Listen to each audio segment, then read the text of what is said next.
Shalom. Kali ini kita ingin coba memikirkan satu tema yang sangat sederhana.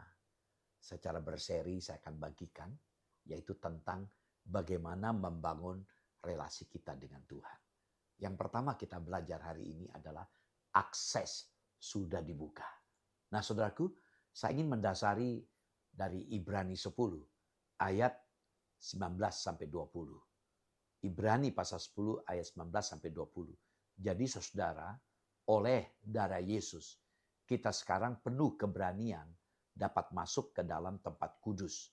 Karena ia telah membuka jalan yang baru dan yang hidup bagi kita melalui tabir, yaitu dirinya sendiri. Amin. Saudaraku, jadi dasar untuk datang kepada Allah sudah dibuka. Kita tahu dosa itu menjadi penghalang, penghambat. Dosa itu yang tidak memungkinkan kita bisa datang kepada Allah. Dan kitab suci mengatakan semua manusia telah berbuat dosa. Yesaya berkata bahwa dosa itulah yang membuat ada jurang pemisah antara Allah dengan manusia. Karena Allah itu kudus, sementara manusia berdosa. Nah saudaraku, saya bersyukur hari ini kita belajar bahwa darah Yesus ya yang memungkinkan kita bisa datang kepada Allah. Jadi dasar untuk datang kepada Allah itu adalah apa? Adalah pengorbanan, penebusan Yesus. Jadi oleh karena penulis surat Ibrani sudah diampuni karena pengalaman iman, keyakinannya menjadikan Yesus sebagai Tuhan. Yesus sebagai juru selamat pribadinya sehingga dia berani menyampaikan dorongan, memberikan dorongan kepada kita. Saudaraku, dorongan ini didasari pada kenyataan bahwa kita dapat memiliki suatu keberanian masuk ke tempat yang kudus. Ya, tidak berarti bahwa kita harus memberanikan diri untuk mengganggu upacara yang diadakan di Bait Allah di Yerusalem. Ingatlah, Bait Allah itu hanya gambaran. Tapi kita boleh masuk ke tempat yang kudus, yaitu di sorga. Ini sesuatu yang luar biasa. Jadi waktu Tuhan Yesus mati di kayu salib, tabir yang menutup jalan masuk ke tempat yang kudus di Bait Allah itu koyak. Nah, koyaknya tabir itu melambangkan bahwa jalan masuk ke tempat yang kudus di sorga itu sudah dibuka dengan kematian Tuhan Yesus. Jadi kita boleh masuk mendekati Dia. Ini adalah keyakinan kepada pendamaian. Karena kita yakin bahwa kita memiliki jalan ini, maka kita harus masuk dan hidup di dalamnya.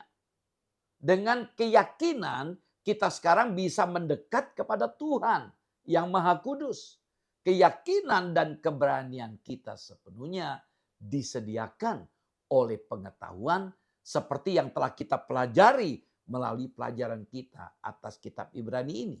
Orang-orang yang diampuni tidak perlu takut ketika mereka mendekat kepada Allah untuk menyembah Dia. Karya penebusan Kristus yang menguduskan manusia harus dihidupi dan diwujud nyatakan dalam kehidupan kekristenan kita secara pribadi, secara individu maupun secara komunitas komunal. Oleh karena darah Yesus, kita sebagai orang Kristen mempunyai hak istimewa untuk menghampiri takhta Allah dengan penuh keberanian. Tak ada lagi dosa yang menghambat.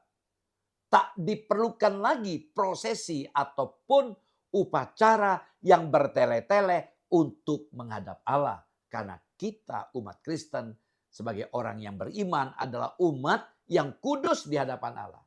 Kekudusan itu harus dimanifestasikan melalui hati yang tulus. Dan keyakinan iman yang teguh ketika menghadap tata Allah. Ini berarti saudaraku, kekudusan Kristen meliputi hati dan pikiran, ketulusan dan iman, perasaan dan logika. Mari kita baca ayat ini. Ibrani 10 ayat 22. Karena itu marilah kita menghadap Allah dengan hati yang tulus ikhlas dan keyakinan iman yang teguh. Oleh karena hati kita telah dibersihkan dari hati nurani yang jahat dan tubuh kita telah dibasuh dengan air yang murni. Hanya dengan hati nurani yang sudah disucikan oleh Kristus sendiri, kita dapat menikmati hadiratnya. Saudaraku, agar nurani yang sudah bersih ini tetap menjadi bersih, bahkan semakin peka akan kehendaknya, penulis Ibrani mendorong para pembacanya agar bertekun dalam iman.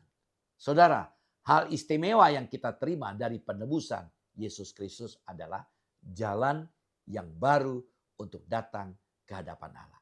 Akses itu sudah dibuka untuk kita sehingga tidak perlu sulit lagi dengan segala hal. Bertele-tele iman kita memungkinkan. Hal inilah yang memampukan kita untuk beribadah kepada Tuhan dengan iman yang teguh. Shalom.